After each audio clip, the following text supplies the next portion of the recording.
John Refra Kay atau yang lebih dikenal dengan John Kay adalah salah satu tokoh kontroversial di Indonesia. Namanya mencuat di media massa karena keterlibatannya dalam berbagai kasus hukum terutama yang berkaitan dengan dunia kriminal dan konflik organisasi. John Kay lahir pada tanggal 10 September 1969 di Pulau Kay, Maluku Tenggara. Memiliki nama asli John Refra, namun ia lebih dikenal dengan nama Kay yang diambil dari nama daerah asalnya. Keluarganya berasal dari latar belakang sederhana dengan kehidupan yang kental akan nilai-nilai adat dan tradisi Maluku. Pada usia remaja, John Kay memutuskan merantau ke Jakarta untuk mencari kehidupan yang lebih baik. Seperti banyak pemuda dari daerah lain, ia memulai perjuangannya dari nol, menghadapi kerasnya kehidupan kota metropolitan. Namun perlahan-lahan ia mulai membangun reputasi dan lingkaran masyarakat Maluku di Jakarta, terutama di komunitas pemuda.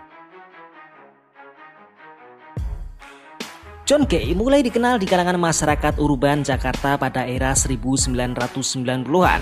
Ia terlibat dalam berbagai aktivitas yang berkaitan dengan pengamanan informal atau yang sering disebut sebagai debt collector. Kemampuan John Kay dalam mengkoordinasi kelompoknya membuatnya menjadi sosok yang disegani terutama di kalangan komunitas Maluku. Kelompok yang ia pimpin dikenal karena loyalitasnya yang kuat serta keberanian dalam menghadapi konflik. Sayangnya reputasi tersebut juga sering dikaitkan dengan aksi kekerasan. John Kay menjadi simbol solidaritas masyarakat Maluku di Jakarta, tetapi juga tak lepas dari sorotan hukum akibat berbagai tindakan pidana. Nama John Kay semakin mencuat setelah ia terlibat dalam berbagai kasus besar.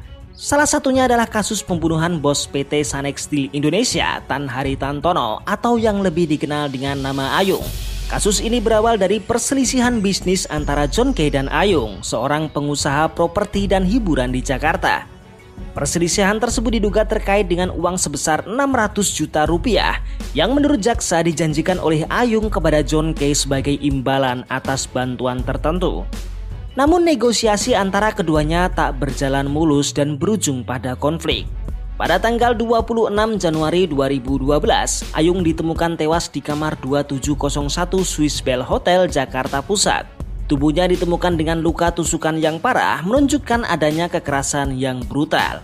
Investigasi awal polisi mengungkapkan bahwa pembunuhan tersebut dilakukan oleh sejumlah orang yang diduga merupakan anak buah John Kay. Polisi segera bergerak menyelidiki kasus ini dan John Kay menjadi salah satu tersangka utama. Ia ditangkap pada tanggal 17 Februari 2012 di Hotel Siwan, Jakarta Timur. Penangkapan tersebut berlangsung dramatis karena John Kay sempat mencoba melarikan diri hingga polisi terpaksa melumpuhkannya dengan tembakan di bagian kaki. Dalam penyelidikan, polisi mengungkapkan bahwa John Kay diduga menjadi otak pembunuhan ini.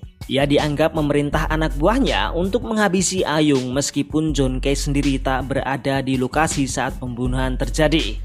Rekaman kamera pengintai alias CCTV di Swiss Bell Hotel memperlihatkan John Kay dan 19 pria lain berada di kamar nomor 2701 tempat jenazah Ayung ditemukan. Dari rekaman tersebut tampak berapa lama dan kapan John Kay serta anak buahnya ada di hotel.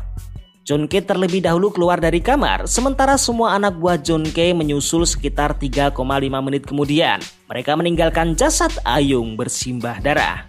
Polisi lantas menjerat John Kay dengan pasal berlapis Kitab Undang-Undang Hukum Pidana. Pertama, pasal 340 tentang pembunuhan berencana dengan ancaman hukuman mati. Kedua, pasal 338 tentang pembunuhan seseorang dengan ancaman 15 tahun penjara. Majelis Hakim Pengadilan Negeri Jakarta Pusat memvonis John Kay 12 tahun penjara pada 27 Desember 2012. Ia dipidana terbukti bersalah atas pembunuhan terhadap Ayung. Dalam kasus pembunuhan tersebut, John Kay dinyatakan melanggar pasal 340 Jungto pasal 55 Kitab Undang-Undang Hukum Pidana. John Kay sempat mengajukan banding, namun Mahkamah Agung justru menambah vonisnya menjadi 16 tahun penjara dan ditempatkan di Rutan Salemba, Jakarta Pusat. Pada tanggal 2 Maret 2014, John Kay bersama puluhan napi lainnya tiba di tempat penyeberangan menuju Pulau Nusa Kambangan sekitar pukul 2:05 waktu Indonesia Barat dengan menumpang 4 kendaraan Transpas, 3 diantaranya berupa bus dan 1 unit lainnya berupa minibus Suzuki Elf. Mereka dikawal sejumlah mobil yang ditumpangi petugas dari Rumah Tahanan Negara Salemba dan Lembaga Pemasyarakatan Cipinang serta personel Brimob Polda Metro Jaya bersenjata laras panjang. Setelah menunggu selama 12 menit, John K bersama narapidana lainnya diturunkan dari mobil Transpas dan diminta berjalan jongkok menuju kapal Pengayoman 4 yang akan menyeberangkan mereka menuju dermaga Sodong di Pulau Nusa Kambangan. Setiap kelompok napi terdiri dari 5 orang dengan kondisi tangan antar napi dirantai. Kendati demikian, John K tak mau berjalan jongkok seperti napi lainnya. Sesampainya di atas geladak, 4 napi lainnya yang satu kelompok dengan John K langsung berdiri dan tak jalan jongkok lagi. Kondisi tersebut memancing emosi petugas sehingga sempat terjadi ketegangan di antara mereka. Pada Selasa pagi tanggal 7 November 2017 terjadi peristiwa bentrokan antara kelompok John K dengan kelompok napi terorisme di Lapas Permisan Nusa Kambangan. Bermula dari penyerangan oleh kelompok napi terorisme yang diduga dipicu oleh insiden penganiayaan oleh narapidana-pidana umum yang merupakan bagian dari kelompok John K terhadap salah satu anggota kelompok napi terorisme pada hari sebelumnya. Penyerangan dilakukan oleh napi teroris Blok Tempo Kamar 3 ke kamar Blok Tempo Kamar 1 yang dihuni oleh John K. Mereka menyerang menggunakan balok kayu proyek dan batu-batu yang ada di sekitar kamar Blok Tempo atau blok isolasi. Keributan tersebut memicu kerusuhan lebih besar saat para narapidana umum turut terlibat dalam bentrokan. Para napi pidana umum yang sedang berada di luar kamar terpicu untuk membantu John K. Lantaran kalah jumlah, para napi terorisme kembali ke dalam kamar sel dan mengunci dari dalam. Situasi lapas dapat dikendalikan setelah petugas lapas dibantu oleh petugas Pospol Nusa Kambangan untuk melerai para napi dan memasukkan kembali ke dalam kamar sel masing-masing. Kepolisian juga mengerahkan 100 anggota Satuan Brimob dan Dalmas untuk mengantisipasi bentrok susulan pasca kerusuhan. Dalam peristiwa ini, salah seorang anak buah John K, Tumbur Bodian Alfian Partai Siburian alias Ondi bin Robert Freddy Siburian tewas. Korban mengalami luka robek di bagian kepala dan punggung. 3 napi lainnya terluka termasuk John K. Ia menderita luka di pelipis kiri dan telapak tangan kiri sobek. Ketiga korban luka tersebut sempat dirawat di RSUD Cilacap. Akibat dari bentrokan tersebut, 2 kelompok yang terlibat dipindahkan ke 2 lapas lain yang ada di Pulau Nusa Kambangan. Kelompok John K dipindahkan ke lapas kelas 1A Batu, sedangkan kelompok napi terorisme dipindahkan ke lapas Pasir Putih, Nusa Kambangan. Selama di Nusa Kambangan, John K ditempatkan di penjara super maksimum yang merupakan blok khusus bagi narapidana yang dianggap beresiko tinggi selama 3 bulan. Penjara ini membuat John K nyaris tak bisa berinteraksi dengan orang lain. Ia menempati sel 2 meter x 5 meter selama 23 jam per hari sendirian. 1 jam dalam sehari diberikan untuk keluar sel menuju teras sel dan berinteraksi secara terbatas dengan napi lain serta mendapat sinar matahari. Semua aktivitasnya dipantau oleh kamera CCTV, baik itu tidur, membaca, marah, menangis hingga mandi. Bahkan John K sendiri pernah mengatakan tak ada yang mampu bertahan di lapas super maksimum sehebat apapun dia.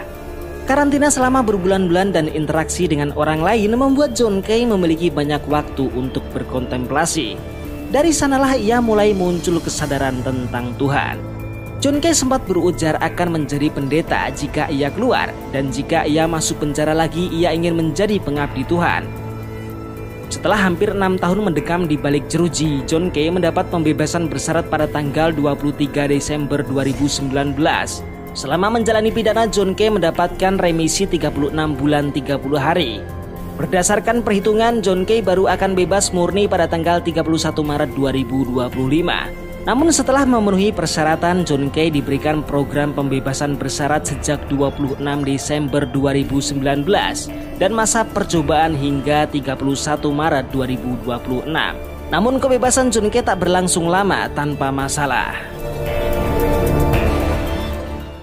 Pada tahun 2020, John K kembali ditangkap terkait kasus konflik antar kelompok yang menyebabkan sejumlah korban. Peristiwa ini membuat namanya kembali menghiasi pemberitaan nasional sekaligus menegaskan bahwa pengaruhnya dalam dunia kriminal masih cukup kuat. John K kembali menjadi sorotan karena keterlibatannya dalam kasus kekerasan yang memicu konflik berdarah di Tangerang dan Jakarta. Peristiwa ini menggambarkan bagaimana perseteruan lama dapat kembali memicu insiden kekerasan meskipun pelaku telah mengklaim bertobat.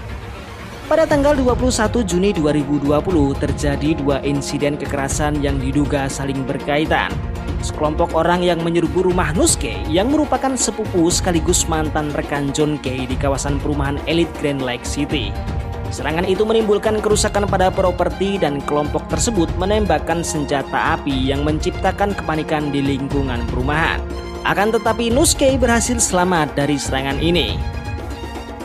Pada hari yang sama, seorang pria bernama Justus Corwin Rahakabau yang merupakan anak buah Nuske ditemukan tewas dengan luka senjata tajam di cengkareng. Korban ini diduga menjadi target dalam konflik antar kedua kubu. Kedua peristiwa ini langsung dikaitkan dengan konflik internal antara John Kay dan Nuske, yang dimana penyebab utama kejadian ini diduga adalah sengketa terkait pembagian hasil bisnis yang telah memicu ketegangan di antara mereka sejak lama. Setelah kejadian tersebut, polisi bergerak cepat. Pada malam yang sama, John Kay ditangkap di rumahnya di kawasan Medan Satria Bekasi bersama dengan puluhan anak buahnya. Dalam operasi ini polisi juga menyita sejumlah barang bukti termasuk senjata tajam, senjata api, peluru dan alat komunikasi yang diduga digunakan untuk merencanakan serangan. Polisi menyatakan bahwa John Kay diduga menjadi otak di balik serangan aksi kekerasan tersebut. Ia dituduh memerintah anak buahnya untuk menyerang Nuske dan orang-orang yang dianggap sebagai musuh kelompoknya. Motif utama di balik peristiwa ini adalah perseteruan antara John Kay dan Nuske. Meskipun keduanya berasal dari keluarga dan komunitas yang sama, hubungan mereka memburuk setelah terjadi sengketa finansial. Nuske yang sebelumnya adalah bagian dari jaringan John Kay dianggap tak loyal dan melanggar kesepakatan dalam pembagian keuntungan. John Kay yang dikenal memiliki pengaruh besar diduga tak bisa menerima pengkhianatan. Konflik personal yang terjadi di antara kedua belah pihak ini akhirnya berubah menjadi konflik terbuka yang melibatkan aksi kekerasan. Setelah penangkapan, John Kay dijerat dengan berbagai pasal termasuk pembunuhan berencana, penganiayaan, perusakan properti, dan kepemilikan senjata api ilegal. Proses hukum yang berlangsung selama beberapa bulan menghasilkan dakwaan yang berat terhadap John Kay dan anak buahnya. Pada Januari 2021, Pengadilan Negeri Jakarta Barat menjatuhkan vonis 15 tahun penjara kepada John Kay. Hakim menyatakan bahwa ia terbukti secara sah dan meyakini menjadi dalang di balik aksi kekerasan yang menyebabkan hilangnya nyawa seseorang dan kerusakan properti. Hingga saat ini John Kay masih ditahan di Rutan Salemba, Jakarta Pusat.